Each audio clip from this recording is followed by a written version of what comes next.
welcome on board once again. My name is Wisdom Thomas. I have joining me right here in the studio to look at this very issue. I'm talking about Professor Chimaroke Collins. My pleasure having you in the studio. Good morning to you, sir. Good morning. Okay, so let's get started this way. Let's take stock of the nation's security in the past 8 years. How do you best describe how it has been all round? Actually, thank you. This is an important issue, a burning one all over the nation. By my analysis, I would say the security of this nation has been below expectation throughout the past 8 years, because there's been several cases of ambushing, kidnapping, killing, massacre, even the one that happened just a few days ago. So one begins to, at Ishiago here, one begins to wonder. And I would thank God I would have been one of the victims. Oh. I just passed through there after this thing happened. So now that brings one to think about what is actually the security architect and position of this nation. Where are we heading to? Where are we? The new president, I would say the performance of the past is below par, really.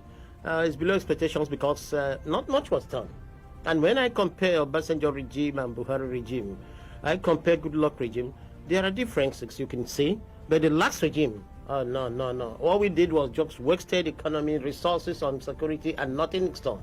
He doesn't keep it. Now, he has left the seat and has handed over to Tinubu. Then we're expecting that things has to change. Perhaps that's the reason Mr. President Bola Tinubu had to overhaul the service chiefs, bringing in different persons. I mean, time will not allow me to reel out the names of those, but I'm sure my listeners are preview of some of those names, those who are set to call the shots in terms of security. Now, it leads us to this big question. You've mentioned the fact that you weren't impressed with the security status of the nation under the regime of former President Muhammadu Buhari. Is it necessary, the overhaul, trying to give this very baton to another set of service chiefs to man the security architecture of the nation? Is it necessary, that very change he has done? Yes, I would say he responded to the calls and the voices of the masses who were asking for an exchange. I mean, an overhaul of the security service chiefs. Actually, in this country, I will be bold enough to say that after the Fox Republic, things are not going how it should go in this country. A lot of things are just done as we want. My people, my this, my that. But naturally, why we set up the Federal Character Commission is to make things, make sure that all appointments are centralized. To reflect the federal character of this country. Now he's done this and overhauled the security system and appointed service chiefs. The people are expecting a lot of things from them. Let it not just go to be, if I'm asked to go on, it's not going to be business as usual. They should see themselves as Nigerians who has been appointed to protect the entire people, property, and the entire nation. Okay, so you are thinking that is the right measure taken by Mr. President. On the other hand, I'm sure you've looked at the list of those who were appointed, from the Chief of Defense Staff, Major General Christopher Musa, to the Chief of Army Staff, talking about Major General, what is his name again? I skipped my memory. Major General Lagbaja, and to that of that of the Navy, talking about Rear Admiral Emmanuel Ogala from Enugu State. Would you say that it reflected the federal character principle all around? Is that? It doesn't. It doesn't reflect at all. It doesn't reflect the federal character, because there are about 8 service chiefs. At least the South-East, South-South should have had one. And you see, if things were done the way it should be, if we believe in honesty and transparency in all we do in this country, at least if a northern man becomes this, the other one goes to the east, the other one goes to the west. This is exactly the way it should be, divided or shared. But there's nothing like that.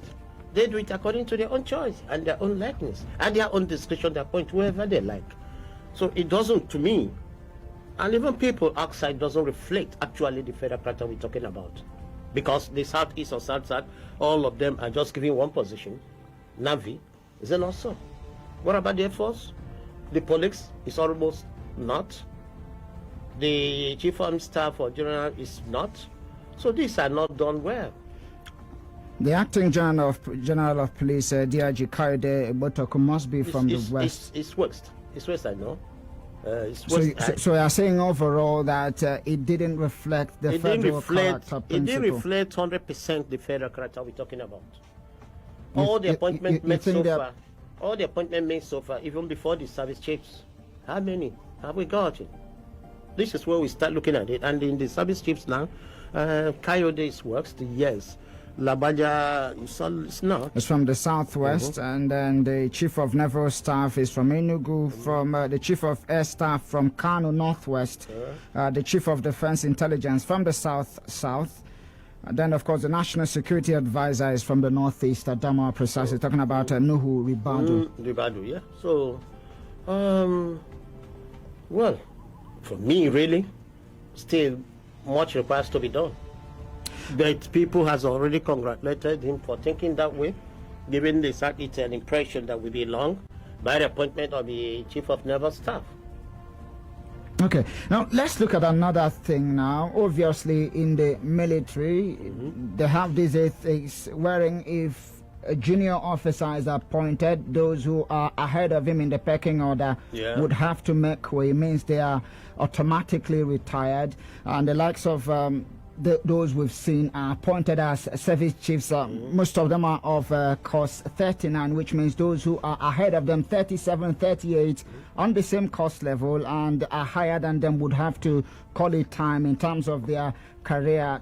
Does it alter the architecture now? Does it affect it negatively? I'm talking about these positive intentions of Mr. President. Does it affect it by appointing those who are junior to some persons who are ahead of them in the pecking order? Yes, correct. It has affected the architecture in the military and what I call the militaryocracy. Okay. He was not the first to start it. Buhari did it. And it is wrong. If you're in the public service, you got retired as at when due.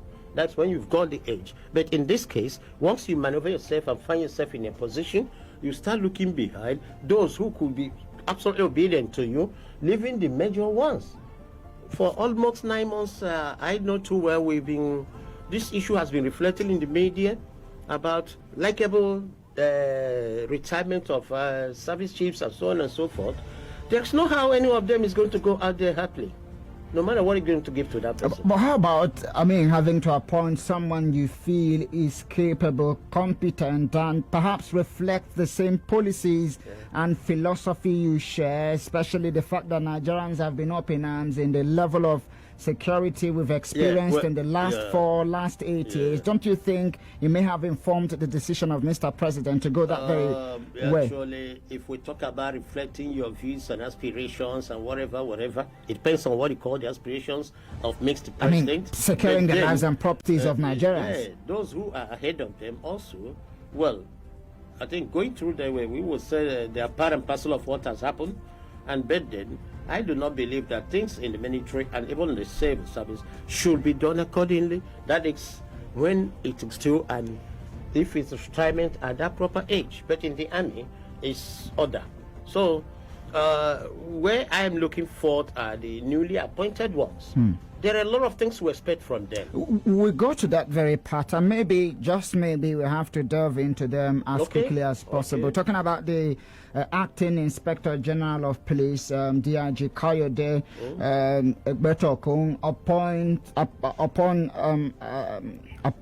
that very announcement, he said he feels like a lion. He wants to devour the tiger in him. Exactly. He's head on destroying the miscreants who are here and there causing chaos in the nation, and it is simply an indication that he understands the job ahead of him. How big a task is it now for the service chiefs in terms of ensuring that security, peace and tranquility is restored to this nation? From what he said, one could take it that he understands the job, one, but I think there is one thing our leaders got to leave to get out of their life. Once Which is appointment out of Zubranso or whatever, he came out the tag in me. It's not going to be easy for him. People behind and above him is going to weaken him. This is the country we live in. No matter how strong you're suggesting sabotage. So, yes, they are going to do that. Are you talking about the elected political class? Also, things are not going to be so easy for him. But for him, actually, he understands the job. And that's why he was barking and shouting and ruling out his own manifesto, what he's going to do, and so on and so forth. Are you getting me? But within the security system, they will frustrate him. Because he's got to obey order. If he doesn't obey the order from the president, he obeys from the vice president. Are you getting me? And what are such orders you are going to expect me to obey? They are orders that are not likely to move the country forward. Just to achieve your interest, either your person was arrested or detained, you want that person out immediately. You are simply suggesting interference. Yes, serious interference is going to be. It's not from us, but it's from them. Now, that is Nigeria for us. What do you think they should do? I mean, across the board, the appointed service chiefs now. Yes, all the appointed service chiefs, once appointed, should be given an open hand to operate. So that whatever, if I'm one, and I'm operating according to my own experience, my life and everything, upholding the security and whatever, wherever I is, you have a right to pick me up. Are you getting me? To answer to the third charges. But in here, what I'm suggesting is give them open blanket to operate. But give them instruction. Security of this nation is uppermost in the life of every Nigerian, in the mind of every Nigerian. Security of property and the sovereignty of this country is why they were appointed. There should not be any kind of interference, whether you are Mr. President or Mr. Vice President. They should leave them to operate. There are a lot of things going on underground because level we've seen a lot of things. So that kind of interference that has done in the past has to be thrown away now. And let us watch all of them who have been appointed. The naval chief should mind the oceans and the sea and the vessels. And let's see how our crude oil gets out of the country without being sought. And there we know all the secrets of all these things. There will be interference there. Hey, come on, this ship belongs to the... You leave it, it passes, and then it is refined and brought back. What are our refiners doing? That is the kind of interference I'm talking about. You talk about the man in the EFCC, if he has... Abdurrashid Bawa, are you talking about EFCC boss? You still see, you said, oh, I'm going to clear the criminals, this with target.